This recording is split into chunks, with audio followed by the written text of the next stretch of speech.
Olá, tudo bem? Seja bem-vindo a mais um CTM, Curso Teológico Ministerial da Primeira Igreja Batista em Araras. E o assunto hoje é Bibliologia, que significa o estudo da Bíblia, a doutrina da Escritura. Então nós vamos fazer uma breve introdução, vamos passar pelo assunto da revelação e também da inspiração bíblica, a inerrância e a infalibilidade das Escrituras. Então vejamos, algumas questões bem introdutórias aí para nós. A Bíblia é o livro mais vendido e mais lido de toda a história. Até hoje, o livro mais adquirido, o livro que as pessoas têm buscado mais a ler e o livro que tem transformado mais vidas na história é a Palavra de Deus. A palavra Bíblia vem do grego e significa livros, rolos. Então, Bíblios significa livros, rolos. A Bíblia é uma verdadeira biblioteca de 66 livros. Então, quando você compra uma Bíblia, carrega uma Bíblia, você tem aí uma biblioteca portátil. 66 livros tem a Palavra de Deus. Para facilitar a leitura e também a busca, procura por textos nas Escrituras, com o passar do tempo foi colocado o capítulo, então é aquele número maior, e também os versículos, os números menores para auxiliar na nossa procura de um texto bíblico. Agora imagina, num tempo atrás, não tinha nada disso. Era bem difícil para a gente procurar. A Bíblia é composta por Antigo e Novo Testamento. Antigo Testamento, nós temos 39 livros, então a porção maior das Escrituras fica no Antigo Testamento. E o Novo Testamento com 27 livros. Existem divisões dos livros, tanto do Antigo como do Novo. Eu quero passar bem introdutoriamente para vocês. Por exemplo, 5 livros do Antigo Testamento, eles são chamados de Pentateuco. Essa é uma divisão do Antigo Testamento. Então, nessa divisão, nós temos de Gênesis a Deuteronômio, são livros escritos por Moisés, então são relatos desde a criação, da formação do povo de Israel, o livramento desse mesmo povo do Egito e as leis do Senhor. 12 livros históricos no Antigo Testamento, esses livros que vão de Josué até Ester, livros que falam da entrada do povo na Terra Prometida, depois de 40 anos no deserto com Josué, período dos juízes, depois o estabelecimento da monarquia em Israel, a divisão da monarquia do território de Israel, Judá, Israel, Reino do Sul, Reino do Norte, até a ida desse povo para o cativeiro babilônico, a destruição de Israel, o Reino do Norte pela Síria e assim por diante. Até nós encontramos em Esdras e Neemias os retornos do povo de Judá para a terra de Judá ou Jerusalém. 5 livros poéticos, a Bíblia também fala sobre poesia, uma poesia diferente da nossa, uma poesia oriental, poesia judaica, hebraica. Então, do livro de Jó, que fala sobre sofrimento, até o livro de Cantares ou Cântico dos Cânticos. Então, são vários livros poéticos. Nós temos também profecias, são 17 livros proféticos no Antigo Testamento, sendo 5 profetas maiores e 12 profetas menores. E a diferença não é que uns são mais importantes do que os outros, por isso, profetas maiores e profetas menores. A grande questão aí desse título ou dessa nomenclatura é porque os 5 profetas considerados maiores, eles escreveram mais. Então, nós temos aí escritos com um conteúdo maior do que profetas menores, que às vezes têm apenas um capítulo, um profeta menor, ok? 5 livros dos profetas maiores, de Isaías até o profeta Daniel, e os livros dos profetas menores, de Oséias até Malaquias. Agora, o Novo Testamento, nós temos 5 livros históricos, sendo 4 evangelhos. Então, os evangelhos sinóticos, Mateus, Marcos e Lucas, sinóticos porque eles são parecidos, e o evangelho de João. E temos também um outro livro que foi escrito também por Lucas, na verdade antigamente era um livro só, Lucas e Atos, o livro de Atos dos Apóstolos, que relata a história do derramamento do Espírito Santo e do início da igreja. Nós temos 21 epístolas ou cartas no Novo Testamento, 9 cartas paulinas, escritas para igrejas, ou seja, cartas do apóstolo Paulo, de Romanos até 2 Tessalonicenses. Temos 4 cartas paulinas escritas para indivíduos, para homens que Paulo estava discipulando, treinando, porque eram pastores, Tito e Timóteo. Então nós temos a 1ª e 2ª Timóteo, Tito, e depois uma carta para Filemon. 8 cartas gerais, vários autores, por isso gerais. Nós temos Hebreus, que nós não sabemos quem é o autor. Há quem diga que é Paulo, há quem diga que foi Apolo, outros dizem que foi Priscila, Áquila, Barnabé. Então nós temos várias possibilidades, ninguém sabe de fato quem foi. Carta de Tiago, escrita por Tiago, irmão de Jesus. 1ª e 2ª Pedro, 1ª, 2ª e 3ª João, e Judas também, outro irmão de Jesus. Nós temos um livro profético, que é o livro conhecido, o livro de Apocalipse, que fala sobre o final dos tempos. Não significa que nós não temos outras profecias no Novo Testamento. Temos sim, por exemplo, 1ª e 2ª Tessalonicenses, Paulo trata muito sobre profecias. Nós temos a carta de Pedro também, 1ª e 2ª carta, que traz conteúdos sobre a escatologia ou o final dos tempos. Então Pedro ele fala sobre isso também. E agora Apocalipse é um livro plenamente profético. Então por isso ele é considerado um livro profético. E como eu disse, outros também trazem nuances de profecias também. A Bíblia foi escrita em hebraico no Antigo Testamento. Então aí está um exemplo do escrito em hebraico. E no Novo Testamento, a Bíblia foi escrita no grego, que era a língua predominante na época do Novo Testamento. O grego era falado em todo o Império Romano, então facilitou muito a Bíblia ter sido escrita em grego, porque ela pôde chegar em todos os lugares ali do Império Romano. O Antigo Testamento já tinha sido traduzido para o grego nessa época, a chamada Septuaginta, a tradução ou a versão dos 70 anciãos, escribas de Israel. Então, por isso chamada Septuaginta, e isso facilitava a leitura do Antigo Testamento no Império Romano, no grego, e depois o Novo Testamento, escrito nessa língua, também ajudou bastante na sua propagação. A Bíblia foi escrita por cerca de 40 autores, num espaço de tempo de 1.500 anos, então demorou cerca de 1.500 anos para esses cerca de 40 autores escreverem a palavra de Deus.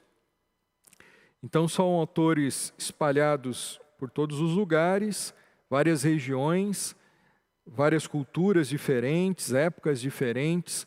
Então nós temos 1.500 anos de história, onde cada autor viveu numa região, numa cultura, situações, contextos diferentes, mas você percebe na palavra de Deus, apesar de todas essas questões, uma harmonia entre os autores, entre os relatos, os registros da Escritura, um verdadeiro milagre, porque se você colocar pessoas hoje dentro de uma mesma sala e você der algo para eles escreverem pensando em histórias, se você juntar vai ficar um negócio totalmente desconexo, provavelmente. Mas a Escritura, nós temos homens que nunca se conheceram, muitos deles, nunca se viram, nunca se encontraram, viveram épocas diferentes, cenários, dificuldades, culturas diversas. Mesmo assim, a palavra de Deus possui uma harmonia. Isso nós vemos já a mão de Deus na sua palavra. Agora vamos ver algumas questões importantes sobre a doutrina da Bíblia. Vamos ver sobre revelação. Como Deus se revela. Revelação é o ato de descobrir, desvendar algo. Quando se refere a Deus, revelação é o desvendamento daquilo que se relaciona com Deus. Uma definição teológica: revelação é o processo pelo qual Deus desvenda ao homem seu caráter e eterno desígnio, bem como o resultado desse processo, qual seja a verdade divina manifesta ao homem. Queridos, como que nós conhecemos as coisas? Como que se dá o processo de conhecimento? Uns vão falar que é pela intuição, outro pela razão, outros pela experiência, o empirismo. Mas a cosmovisão bíblica diz que nós só podemos conhecer as coisas, inclusive a Deus, por causa da revelação. Deus se revelou. Deus, ele decidiu se revelar. Por isso é que nós podemos conhecê-lo e conhecer todas as coisas. E se ele não tivesse se revelado, nós não poderíamos conhecê-lo. A grande pergunta é: como que Deus se revela? Como ele se revelou a nós? Como ele se mostrou? Porque revelação significa desvendar, tirar a cortina, se mostrar. Então vamos ver como foi isso, como que Deus se revela. Dentro da doutrina da revelação, nós temos a revelação geral e a revelação especial ou específica. Vamos ver aí a diferença de um e de outro. Revelação geral, uma definição. Revelação geral é o processo pelo qual alguns atributos de Deus são manifestos ao homem de forma não proposicional, através de meios naturais ou não, que incluem a natureza. Então Deus, ele se revela através da criação, da sua obra, da natureza. Por isso, revelação geral, que é para todos os seres humanos, todos têm acesso a essa revelação. Então Deus, ele se faz conhecido, ele se mostra, ele se descortina para nós sobre seus atributos através dessa revelação geral, que é para todo mundo. Todos têm acesso a ela. Então é através da natureza, da criação. Assim como se você for para um museu e você ver uma obra de arte, aquilo vai mostrar para você algo sobre o artista que fez aquele quadro, aquela estátua, enfim, aquela obra-prima. Então, a revelação geral fala então sobre uma revelação para todos terem um acesso sobre aspectos da pessoa divina. E então, na criação, Deus demonstra aí essa revelação. Nós temos o Salmo 19, que fala do versículo 1 ao 6 sobre a revelação geral. Os céus declaram a glória de Deus, o firmamento proclama a obra das suas mãos. Um dia fala disso a outro dia, uma noite o revela a outra noite. Sem discurso nem palavras, não se ouve sua voz, mas a sua voz ressoa por toda a terra e as suas palavras até os confins do mundo. Nos céus, ele armou uma tenda para o sol, que é como um noivo que sai de seu aposento e se lança em sua carreira com a alegria de um herói. Sai de uma extremidade dos céus e faz o seu trajeto até a outra, nada escapa ao seu calor. O salmista aqui então está falando sobre a revelação geral. Deus demonstra alguns dos seus atributos através da sua criação. Os céus declaram a glória de Deus e o firmamento, a obra que há, proclama a obra das suas mãos. Romanos 1, o apóstolo Paulo também ecoa essa verdade, quando ele diz assim: pois o que de Deus se pode conhecer é manifesto entre eles, porque Deus lhes manifestou. Pois desde a criação do mundo, os atributos invisíveis de Deus, seu eterno poder e sua natureza divina, têm sido vistos claramente, sendo compreendidos por meio das coisas criadas, de forma que tais homens são indesculpáveis, porque, tendo conhecido a Deus, não o glorificaram como Deus, nem lhe renderam graças, mas os seus pensamentos tornaram-se fúteis e os seus corações insensatos se obscureceram. O apóstolo Paulo também dizendo aqui que a obra da criação revela os atributos invisíveis de Deus. Deus se revela, Deus decidiu se mostrar através da obra da criação. A revelação geral também, ela tem um aspecto de, além da natureza ou da criação, revelar sobre os atributos de Deus, sobre a pessoa de Deus. Também a revelação geral, nós temos aí a consciência humana que faz parte dessa revelação de Deus. Deus ele colocou no coração, no interior do homem, uma consciência, e essa consciência aponta então para o Criador. Diz aí o texto de Romanos 2, 14 e 15. De fato, quando os gentios que não têm a lei praticam naturalmente o que ela ordena, tornam-se para si mesmos lei, embora não possuam a lei, pois mostram que as exigências da lei estão gravadas em seus corações. Disso dão testemunho também a consciência e os pensamentos deles, ora acusando-os, ora defendendo-os. E uma outra questão é a natureza religiosa do ser humano. Eclesiastes 3 diz assim: ele fez tudo apropriado ao seu tempo, também pôs no coração do homem o anseio pela eternidade. Mesmo assim, esse não consegue compreender inteiramente o que Deus fez. Então a revelação geral, ela é manifesta na criação, na consciência do homem e também nessa inclinação que há dentro do homem para a busca por Deus, uma natureza religiosa. Nós vemos isso hoje em dia muito claramente. As pessoas, por causa do pecado, muitos não adoram o Deus verdadeiro, mas estão adorando deuses, ídolos.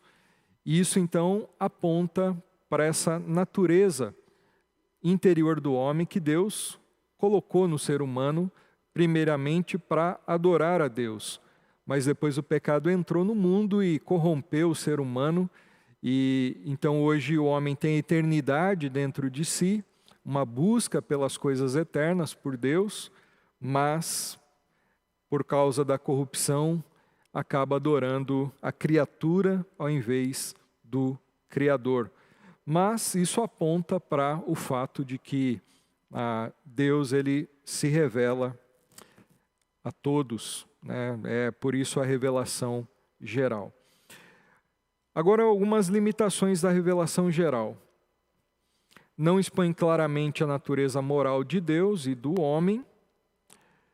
Então, você pode olhar para a natureza, para a criação, e você ter ali sinais, traços da obra de Deus, mas a criação é limitada, porque ela não revela plenamente a natureza moral de Deus, ou a natureza do próprio Deus, a natureza pessoal também. Não possui conteúdo redentor. Você vai olhar para a criação, para o mar, mas você não vai enxergar ali um conteúdo de salvação. Você não vai aprender sobre redenção olhando para a criação. Para aprendermos sobre a redenção, nós precisamos de um conteúdo específico, que vai ser a revelação especial que nós vamos ver daqui a pouco. Tem um efeito condenatório. A criação ou a revelação geral, ela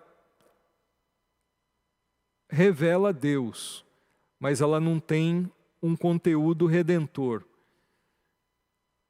Logo, ela possui um efeito para nós condenatório.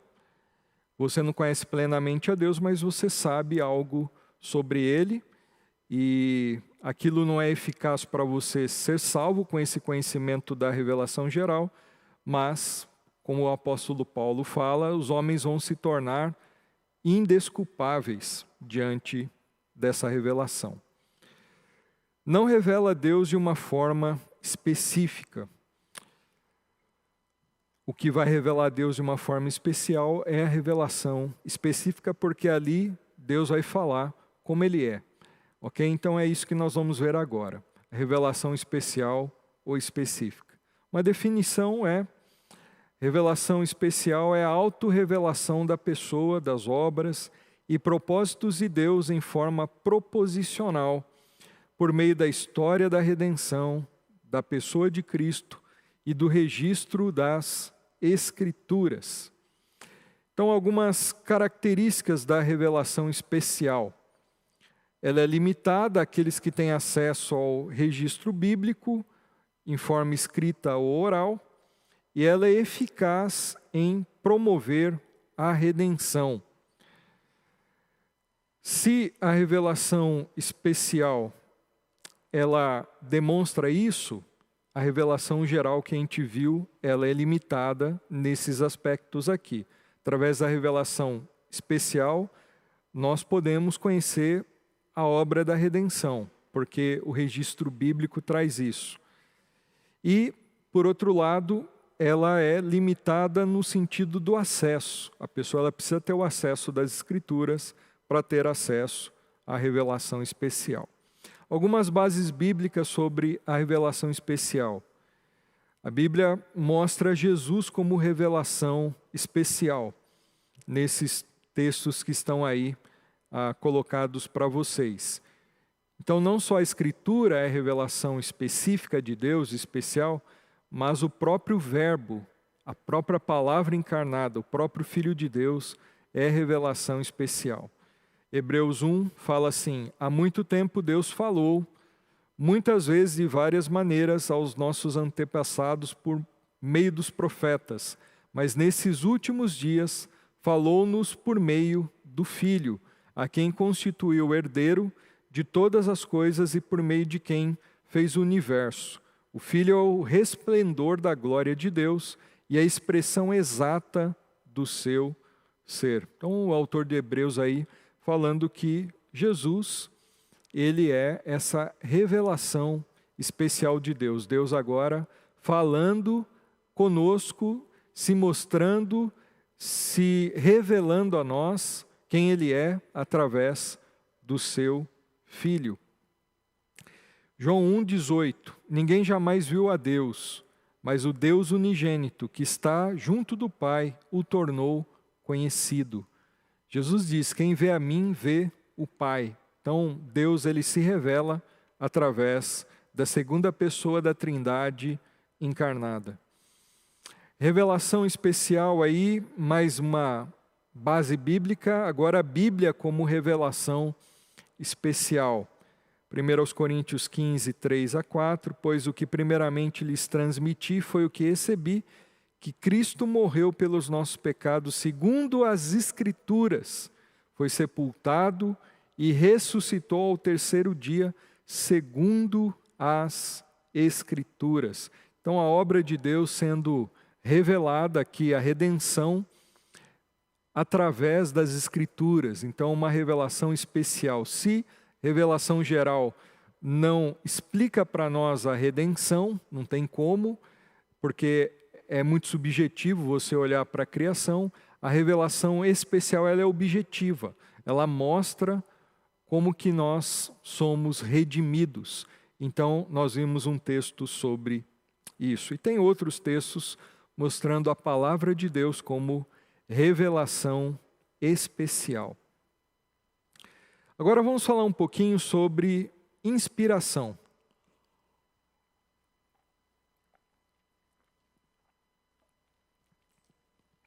Falamos sobre revelação, como Deus se revela, e vimos a importância da Sagrada Escritura no nosso conhecimento de Deus.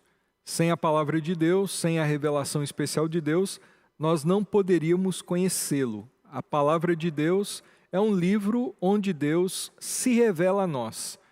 Então nós precisamos da Escritura para conhecermos a Deus, seu plano, suas obras e o que Ele quer da nossa vida e sobre os seus atributos, a sua pessoa. Agora vamos ver sobre o processo de inspiração das Escrituras. A palavra inspiração é derivada da palavra grega theopnestos, que significa soprada por Deus. Essa inspiração diz respeito às Escrituras e não aos autores. Então, quando nós falamos sobre inspiração, nós não estamos falando de autores inspirados por Deus. Nós estamos falando dos escritos que foram inspirados por Deus. Então, essa palavra inspiração que significa soprada de Deus, vinda de Deus. A palavra de Deus é um livro que tem origem no Senhor. Uma definição teológica. Inspiração é o processo pelo qual Deus assegurou um registro original, inerrante e infalível de sua revelação, através da ação controladora do Espírito Santo sobre os escritores humanos, no pleno uso das suas personalidades. Quando se diz que a Bíblia é inspirada por Deus, isso significa que o Espírito Santo supervisionou aquilo que os autores bíblicos, lembrem, são cerca de 40 autores num espaço de tempo de 1.500 anos para a Bíblia ter sido fechada.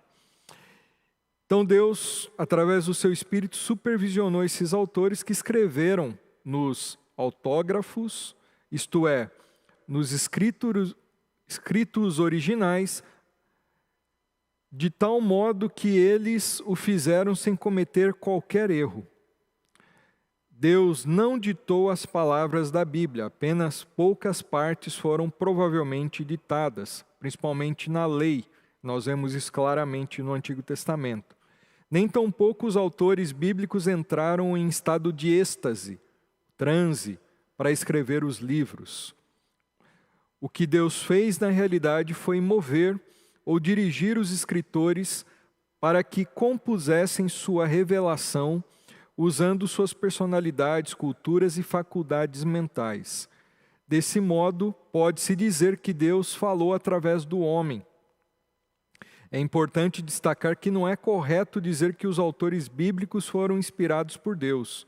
O termo inspirados se aplica apenas aos livros bíblicos. Seus autores foram movidos ou impelidos pelo Espírito Santo. Vamos ver aí então o processo de inspiração, como que se deu esse processo, ou seja, como que a Bíblia foi inspirada, como ela chegou depois até nós. 2 Timóteo 3,16 fala: toda escritura é inspirada por Deus e útil para o ensino, para a repreensão, para a correção, para a educação na justiça. Então essa tradução ela é muito boa e ela faz jus ao texto original, quando ela diz que toda a Escritura é inspirada por Deus. Existem outras traduções que elas trazem de um jeito que a gente vai ter dificuldades depois com a doutrina da inspiração, porque existem versões que vão dizer toda a Escritura inspirada é isso e aquilo, é útil para correção. Então, aqui nós vemos que a tradução ela traz o melhor sentido aqui. Toda a Escritura é inspirada por Deus. 2 Pedro 1, 20 a 21 diz assim: sabendo primeiramente isto, que nenhuma profecia da Escritura é de particular interpretação, porque a profecia nunca foi produzida por vontade de homem algum, mas os homens santos de Deus falaram movidos pelo Espírito Santo. Então vejamos aí, sobre o processo de inspiração usando esses dois textos. No processo de inspiração, Deus é a causa primária, ou seja, Ele que inspirou, a palavra é soprada por Ele. Ele usa a causa instrumental, causa secundária, que são os homens santos, cerca de 40 autores. E toda a Escritura é inspirada. Então é o resultado aí da inspiração. Então vejamos isso num gráfico. Deus, usando autores, cerca de 40, esses autores sendo movidos, impelidos ou controlados pelo Espírito Santo, nesse processo de registro, de inspiração. Eles, daqui a pouco nós vamos ver, eles usaram suas faculdades mentais, eles usaram o nível cultural deles, o contexto da época, tudo isso foi considerado no escrito da Escritura, porém, eles foram controlados pelo Espírito Santo para que aquilo que eles escreveram fosse exatamente aquilo que Deus queria revelar aos homens, revelar de si mesmo, revelar sobre os seus propósitos, os seus planos, a sua obra. Então, de uma maneira simples, esse é um gráfico que demonstra como que se deu esse processo da inspiração usando 1 Timóteo 3 e também 2 Pedro, que nós vimos aí o texto, capítulo 1, versículo 20 a 21. Irmãos, agora nós vamos ver sobre a extensão da inspiração. Em primeiro lugar, a inspiração nós cremos que ela foi plenária, ou seja, toda a Escritura é inspirada por Deus. Aquela outra tradução, toda a Escritura inspirada é útil, pode ficar dúbio e pode dar o entendimento de, então tem Escritura que não é inspirada. E aí a questão é, qual parte foi inspirada e qual parte não foi inspirada? Essa tradução, toda a Escritura é inspirada por Deus, então faz jus a esse nosso entendimento da inspiração plenária, ou seja, plenamente inspirada. E ela também é inspirada no sentido verbal, ou seja, cada palavra da Escritura foi inspirada por Deus. Alguns detalhes aí sobre isso. Jesus ressalta a inspiração plenária. Cada palavra ou palavra por palavra, inspiração verbal também. Mateus 5,18. Digo-lhes a verdade, enquanto existirem céus e terra, de forma alguma desaparecerá da lei a menor letra ou menor traço, até que se cumpra tudo. Aí, nas traduções mais antigas, ele fala sobre o tio ou jota não será retirado, não desaparecerá da lei, até que tudo se cumpra. No texto original, fala sobre um iode e um kiraia, que são letras menores do alfabeto hebraico.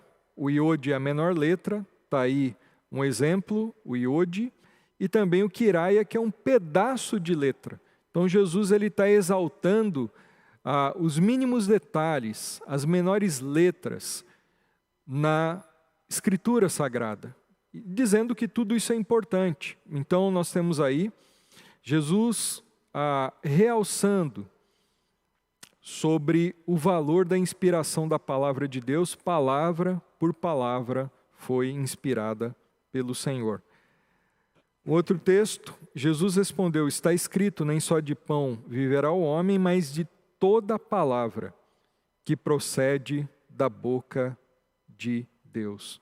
Toda palavra tem o seu valor, toda palavra é inspirada por Deus. Alguns conceitos errôneos acerca do processo de inspiração.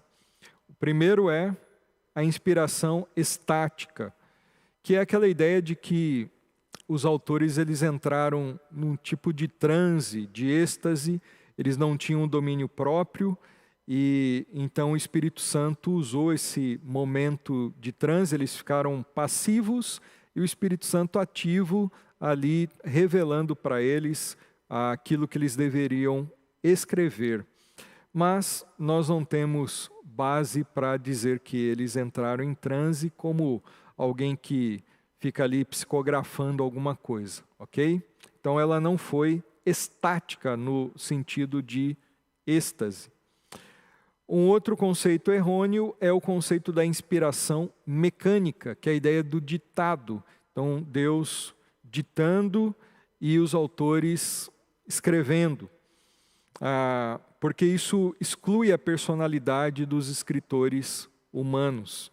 E a gente percebe na Bíblia, que são 40 autores, e os estilos de cada um ali, a personalidade, os traços, até aspectos culturais, as suas faculdades intelectuais, tudo isso fica muito nítido nos escritos de cada um desses autores. Então, nós vemos traços de personalidade, questões culturais, à tona nesses escritos. Então, a ideia do ditado ou da inspiração mecânica anularia essa questão do uso das faculdades plenas dos autores bíblicos. Inspiração dinâmica, que é a ideia intensa religiosa de certos homens que os induziu aos escritos inspirados. Então eles tinham um conteúdo religioso, impressões, intuições religiosas sobre Deus, sobre aquilo que Deus queria comunicar. Então eles escreveram dessa maneira intuitiva, subjetiva, o texto bíblico. Também a gente não acredita nisso. A inspiração parcial, ou seja, só algumas partes da Bíblia são inspiradas, e aí a questão é que partes foram inspiradas. Ficaria bem difícil a gente concluir, né, e ter a certeza do que então foi ou daquilo que não foi inspirado. Aí implicaria o que eu sigo, o que é autoridade na minha vida e o que não é. E também que confiança nós poderíamos ter na Escritura, sendo que parte é e parte não é inspirada por Deus. Outro conceito errado é a inspiração conceitual, ou seja, as ideias ou conceitos é que são inspirados.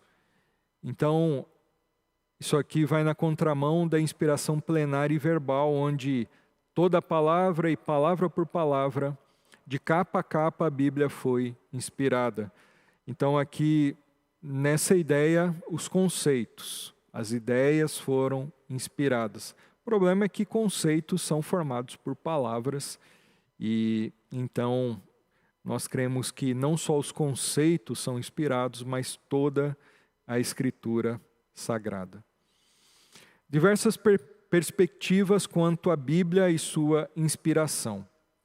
Então nós vamos ver aí algumas linhas, algumas perspectivas quanto à palavra de Deus e à inspiração. Primeira perspectiva é o racionalismo e o liberalismo. Eles olham para a inspiração, olham para a Bíblia e eles chegam a essa conclusão. A Bíblia é um livro humano, como qualquer outro. Eles não acreditam nesse processo que nós vimos aqui da inspiração, a Bíblia sendo um livro divino que Deus usa homens para escrever. As seitas, o misticismo, o espiritismo, normalmente têm outra autoridade acima da Bíblia ou impede igualdade com a palavra, um outro livro ou uma pessoa. A experiência pessoal ou coletiva tem igual autoridade, norteando por vezes a interpretação. O catolicismo romano, a Bíblia é inspirada, mas sua autoridade provém da interpretação, também é inspirada, dada pela igreja. Então, a interpretação é a tradição da igreja e os dogmas, os concílios, a infalibilidade papal, aquilo que o Papa diz ex cátedra, tudo isso é colocado em pé de igualdade com a Escritura Sagrada e a interpretação verdadeira, que dá base à autoridade, é aquela que é oficial da igreja.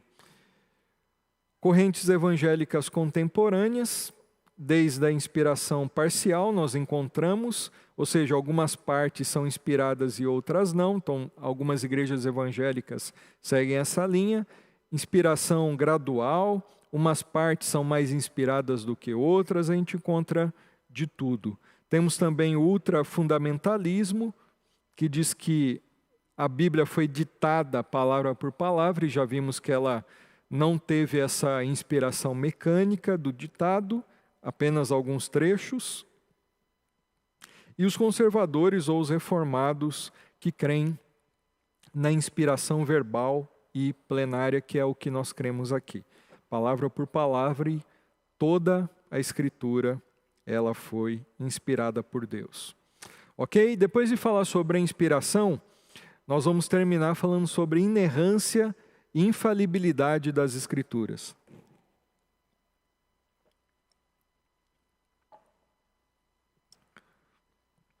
Então, a inerrância e a infalibilidade é uma consequência lógica da inspiração. Se a inspiração ela é plenária e verbal, Deus inspirou, então a conclusão é que a Bíblia, por ser um livro divino e toda ela inspirada por Deus, ela não contém erro, ela também não induz ao erro, por isso ela é inerrante, e ela não possui falha, ela é infalível, ela também não leva a falhas quem nela confia. Inerrância, infalibilidade e autoridade da Bíblia. Os conceitos de revelação e inspiração produzem e condicionam o conceito de autoridade da Bíblia como palavra de Deus. Tais conceitos fundamentam e sustentam toda a produção teológica. A falta de conceitos corretos haverá não só de fazer ruir toda a teologia conservadora, como dará à luz toda sorte de deturpação doutrinária ou especulação filosófica ou religiosa. Toda a nossa base teológica, todas as doutrinas que nós cremos, que nós desenvolvemos, estão fundamentadas nessa doutrina da bibliologia, na doutrina da inspiração, que está dentro de bibliologia, na inspiração verbal e plenária, toda a Escritura é inspirada por Deus. Isso vai dar base a tudo que nós cremos. Então, aquilo que nós cremos sobre salvação, a Escritura diz, e se eu creio que ela foi inspirada plenamente, palavra por palavra, isso me traz segurança. A Bíblia, ela é confiável. E ela também se torna autoridade para a minha vida, porque ela toda é Deus que está falando comigo. Então vejam a importância de nós estudarmos sobre isso. Inerrância e infalibilidade, duas definições. Inerrância, os escritos originais não continham qualquer erro. E infalibilidade, a Bíblia não ensina nem induz ao erro. Evidências da inerrância, a natureza de Deus. Deus é perfeito e Ele só poderia produzir algo perfeito, sem erro. O testemunho da própria Bíblia, a Bíblia clama ser inerrante. Argumentos contra a inerrância, a participação humana. Então, os críticos dizem, como que ela pode não conter erro ou erros se ela foi escrita por homens ou teve participação humana? Homens são falíveis. Há erros na Bíblia, e aí eles encontram e apontam esses possíveis erros na Bíblia. Eles dizem que a Bíblia não é inerrante porque há esses erros. Sim, há erros nas cópias, mas esses erros não arranham nenhuma doutrina essencial. Alguns erros podem ser apenas aparentes. Então há sim, nós temos muitas cópias, nós não temos os escritos originais, nós cremos que os originais não continham erros, mas algumas cópias possuem alguns erros, sim, de escrita, o tempo verbal, porque eles eram escritos à mão, eram manuscritos e com o tempo apagavam, depois corrigidos, e aí poderiam então constar alguns desses erros, mas são mínimos e em nada eles arranham aquilo que nós cremos acerca da verdade, da doutrina, da palavra de Deus, aquilo que é essencial. E outros erros ou possíveis erros que as pessoas apontam, eles são apenas aparentes erros. Se você analisar, na verdade, eles não são erros. E eu quero dar alguns exemplos aqui para vocês, para nós encerrarmos. Os aparentes erros da Bíblia, vejam só. Alguns questionam o seguinte, na Bíblia há divergências entre datas e números. Então, alguns escritores escrevem algumas datas ou trazem alguns números, aí outros autores, falando do mesmo evento, trazem outros números. Então, na comparação, as pessoas dizem, há erros nas escrituras, mas são aparentes. Vejam só, Êxodo 12, 40, 41. Ora, o período que os israelitas vieram ou viveram no Egito foi de 430 anos. No dia em que se completaram os 430 anos, todos os exércitos do Senhor saíram do Egito. Olha só Atos, agora no Novo Testamento, falando do mesmo relato, da mesma situação. Lá em Êxodo fala 430 anos, Atos fala 400 anos. As pessoas pegam, comparam e dizem, está vendo? Tem erro. Um fala 430, outro fala 400. Porém, como que a gente explica isso? E a gente chega à conclusão que é um aparente erro. Naquilo que a gente entende por... a gente faz aproximação, a gente arredonda números. Então, nós temos aqui o autor de Atos usando esse tipo de artifício. Ele não está contradizendo, ele só está arredondando aqui, para facilitar o entendimento. Isso é muito aceitável nos nossos dias. Nós fazemos isso também o tempo todo, ok? 1 Coríntios 10, não pratiquemos imoralidade como alguns deles fizeram, em um só dia morreram 23 mil. O mesmo relato em Números fala assim sobre 24 mil. A explicação disso é a mesma lá que nós vimos anteriormente. Então está dentro aí da média. E a gente usa também esse tipo de situação. Quem se todavia realizar o censo, 1 Crônicas 21, 1, foi Satanás ou foi o Senhor? Diz aí, 1 Crônicas 21. Satanás levantou-se contra Israel e levou Davi a fazer um recenseamento do povo. 2 Samuel 24. Mas uma vez irou-se o Senhor contra Israel, incitou Davi contra o povo, levando-o a fazer um censo de Israel e de Judá. Então, dois textos, um em Crônicas, outro em Samuel, falando do mesmo evento. Um falando que foi Satanás que incitou Davi, o outro diz que foi o Senhor.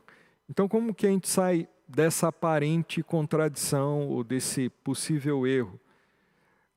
dizendo que foi o Senhor. Então, um texto, Samuel está falando claramente que foi o Senhor, e Deus, ele usa agentes para realizar a sua obra. Deus, inclusive, ele pode usar até o diabo. Satanás, como dizia um reformador, ele é o diabo de Deus. Deus usa o diabo. O diabo está submisso a Deus. Então, Deus pode usar Satanás para punir pessoas, para disciplinar crentes. Isso a gente vê no livro de 1 aos Coríntios, quando Paulo fala de entregar um rapaz que estava em pecado a Satanás, para que o corpo fosse punido e a alma fosse salva. Então, foi Deus, não há uma contradição, mas um autor fala claramente que foi Deus, a causa primária, e a causa instrumental que é citada por Crônicas, o meio que Deus usou para incitar Davi. Josué, erros de astronomia. E o sol se deteve e a lua parou até que o povo se vingou de seus inimigos. Não está escrito no livro dos justos: o sol, pois, se deteve no meio do céu e não se apressou a pôr-se, quase um dia inteiro. Então aqui é uma batalha onde o texto de Josué diz que o sol parou e a lua também. E aí os críticos vão dizer, mas isso não é verdade, porque é a Terra que gira em torno do Sol, então foi a Terra que parou. Só que, meus irmãos, isso aqui é um sentido coloquial, e isso é claramente aceito hoje em dia. Nós mesmos usamos expressões como do tipo, o Sol nasce de um lado e esconde do outro. E então, aqui nós temos a cultura da época, era plenamente aceitável. A Bíblia não é um livro de ciências, um compêndio exaustivo de termos técnicos, científicos. Não, a Bíblia ela traz esse sentido mais coloquial. Então, é muito aceitável isso aqui, ok? É uma forma de expressão. Erro de geografia, Lucas 18, diz assim: e aconteceu que chegando ele, Jesus, perto de Jericó, estava um cego. Agora Marcos ele fala assim, depois foram para Jericó e saindo de Jericó com seus discípulos e uma grande multidão, Bartimeu, o cego. Então o texto está dizendo, Jesus estava chegando, entrando em Jericó, perto de Jericó, e o outro está dizendo, saindo de Jericó, encontrou o cego. Então ele encontrou o cego entrando em Jericó ou saindo de Jericó? Está vendo? Tem erro nas escrituras. Mas, de novo, é um aparente erro de geografia. Por quê? Historicamente falando, existia a Jericó antiga, a Jericó velha e a Jericó nova, a nova Jericó. Então, um autor, Lucas, escreveu falando dele estar chegando na Jericó nova, e o outro relata ele saindo da Jericó velha, ok? Então isso é muito possível e muito provável que tenha acontecido. Erro de botânica, Marcos 4:31. É como um grão de mostarda, que quando se semeia na terra, é a menor de todas as sementes que há na terra. Aí quem é conhecedor de biologia, de botânica, vai dizer, a Bíblia tem erro de botânica, porque o grão de mostarda, se sabe, não é o menor que existe. E a Bíblia está dizendo que sim. Como que a gente sai disso? A grande questão é, para quem Jesus está falando isso? Onde Jesus está falando isso? Qual é o contexto? Qual é a realidade daquelas pessoas? Jesus está falando isso em Israel, num contexto judaico. Ali, naquela região, para aquelas pessoas fazia muito sentido o que Jesus está dizendo. Para aquele povo, o grão de mostarda era o menor de todos. ok? Então, meus irmãos, fica aí para vocês a doutrina da palavra de Deus, várias coisas, muito aqui eu coloquei de uma forma introdutória, existem muitos materiais, livros de teologia sistemática, vídeos na internet, que podem ajudar você a complementar e se aprofundar nesses estudos, ok? Então fica aqui a doutrina da revelação, a doutrina da inspiração e também a doutrina da inerrância e a infalibilidade das Escrituras. Que Deus abençoe você e até o nosso próximo encontro.